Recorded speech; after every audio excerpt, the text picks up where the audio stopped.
La chestii ca să ne fie clar ce și cum trebuie făcut. Acum noi o să ieșim în prima sesiune, o să fie așa un tur de recunoaștere, în care eu o să merg în față, apoi voi așa în cirindian și Matei la închiderea coloanei. O să mergem așa încetișor, ca să recunoaștem un pic circuitul, să ne dăm seama de succesiune de viraje și să vedem pe unde sunt corurile, să încercăm să stabilim trasa, să mergem după mine și vedeți cam pe unde ar fi trasa.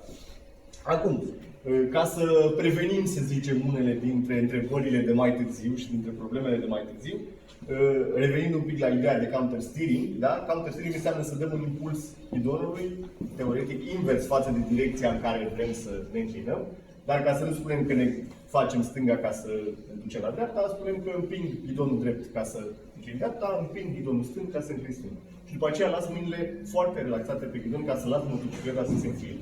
Da? Asta e foarte important ca să putem urmări această trasă, mai ales dacă avem câte motocicletă susținută, pentru că schimbarea de direcție în acest punct trebuie făcută ferm, nu trebuie făcută ezitând, înclinând așa încetișor, din mai multe trepte și încercări, cum vedem pe foarte mulți motocicliști pe stradă, când se înclină și încep așa, hop, hop, hop, mai ridicăm un pic, mai înclinăm un pic, e așa o chestie vagă, nu? Ideal ar fi, aici avem motocicleta dreaptă și din dreaptă în înclinată vine așa odată haț, dintr-o singură mișcare și după aceea dintr-o singură îndreptare accelerăm și am ieșit. La modul ideal așa trebuie să arate. Da? Și o să ne vedeți probabil când o să mai mergem în fața voastră, o să vă explic imediat cum o să procedăm, o să vedeți la noi că motocicleta se înclină o singură dată, ferm, precis, acolo unde trebuie. Așa trebuie să arate ca să putem respecta această trasă, mai ales dacă avem oarecare viteză, așa trebuie să înclinăm motocicleta.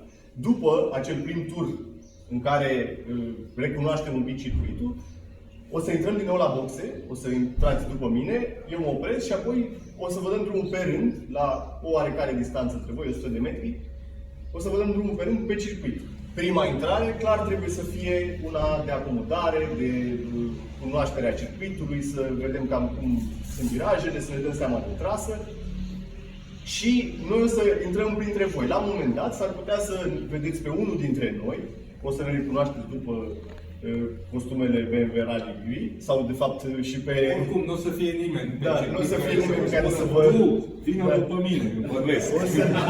O să ne uităm așa la voi spate și faci un semn. Tu urmări, dacă bat coada motocicletei și aua din spate, înseamnă vină după mine. Asta înseamnă că trebuie să urmărești pe unde merg eu, să încerci să mergi cât mai mult pe unde merg eu, adică pe trasa mea, ca să-ți dai seama de avantajul acestei trase bune.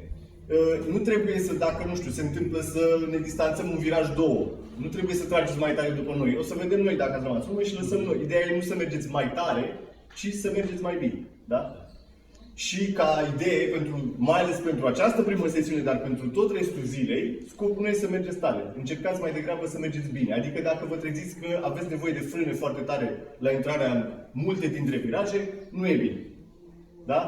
Reglați-vă viteza din timp, nu vă repeziți. Am avut ieri câțiva colegi care dădeau frâne de, zici că erau Marc Marquez în ultimul tur la Jerez. Nu se dau premii aici pentru cea mai puternică frână, nici pentru cel mai bun timp, deci n-are rost să frânați târziu, pentru că în felul ăsta nu faceți decât să vă stricați trasa.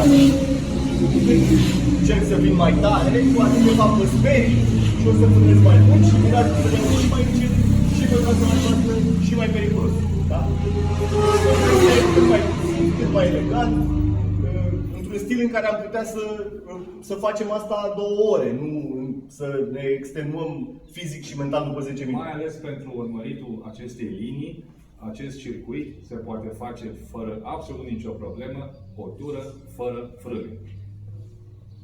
Dacă aveți o viteză ponderată, mergeți frumos, frâna de motor este suficientă, urmăriți, aveți timp să vă așezați motocicleta, să vă pregătiți trasa, să vă reglați tot ce aveți de reglat, să faceți counter steering, încercați să faceți o tură de circuit fără să atingeți frâna. O să vedeți că liniile merg perfect, după care începeți să creșteți viteza până la un punct în care liniile o să se strice. Atunci înseamnă că trebuie să reduceți înapoi viteza pentru că ați ajuns la un prag al capacității voastre de mers vizuale și așa. Ceea ce înseamnă că reduceți viteza, vă luați puțin timp, capul și privirea și corpul încep să se obișnuiască cu acea viteză și încet după aia o să puteți să mai creșteți. Dar în clipa când ajungeți în viraje și ziceți, mamă, ce tare merg, nu e bine. Gata. Slow down. Slow down. Acum așteptăm să iasă colegii. Iasă, motosikletele sunt afară, dacă una dintre ele vă face cu ochiul